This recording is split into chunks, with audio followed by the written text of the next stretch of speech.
विधानसभा चुनाव से पहले महाराष्ट्र में बड़े सियासी उलटफेर के संकेत, महायुति को छोड़ेंगे अजीत पवार, मची अफरा तफरी। दरअसल आपको बता दें, केंद्रीय गृह मंत्री अमित शाह के दौरे और चुनाव आयोग की टीम में महाराष्ट्र पहुंचने के बाद बड़ा सियासी घटनाक्रम सामने आ रहा है।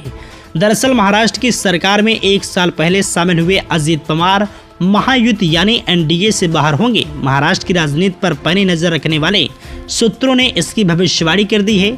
अजीत पवार विधानसभा चुनाव के अकेले या फिर कुछ छोटे दलों के साथ थर्ड फ्रंट बनाकर मैदान में उतर सकते हैं।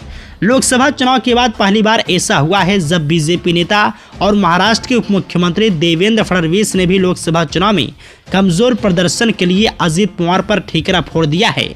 फडणवीस ने कहा कि अजीत पवार के वोट ट्रांसफर नहीं हुए थे, इसलिए महायुति का प्रदर्शन लोकसभा चुनाव में खराब रहा। लोकसभा चुनाव के बाद खराब प्रदर्शन पर आरएसएस के मुखपत्र द ऑर्गेनाइजर ने अजीत पवार के ऊपर ठीकरा फोड़ा था। इसके बाद अजीत पवार भी अपने सियासी भविष्य को लेकर सावधान हो गए थे। उन्होंने अपनी पार्टी की अच्छी पोजीशनिंग के लिए एक कंपनी हायर की थी। इसके बाद वह राज्य में अकेले जनसम्मान यात्रा निकाल रहे थे। अजीत पवार के महायुति से निकलने के बाद से राज्य की राजनीति में बड़ा सियासी उलटफेर हो सकता है। विपक्षी गठबंधन महाविकास आघाड़ी पर भी इसका असर पड़ेगा।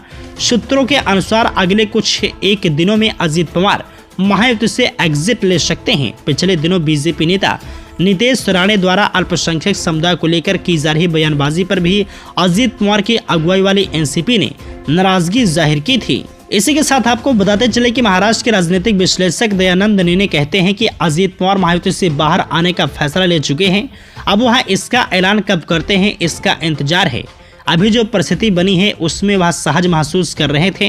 कई बड़े मौकों पर वह अनुपस्थित भी रहे थे। वह कई अवसरों पर पीएम मोदी और अमित शाह से अलग से मिले थे। महायुति से बाहर आने के बाद वह मनचाही सीटों पर चुनाव लड़ पाएंगे। इसकी तैयारी उन्होंने जन सम्मान यात्रा से की है।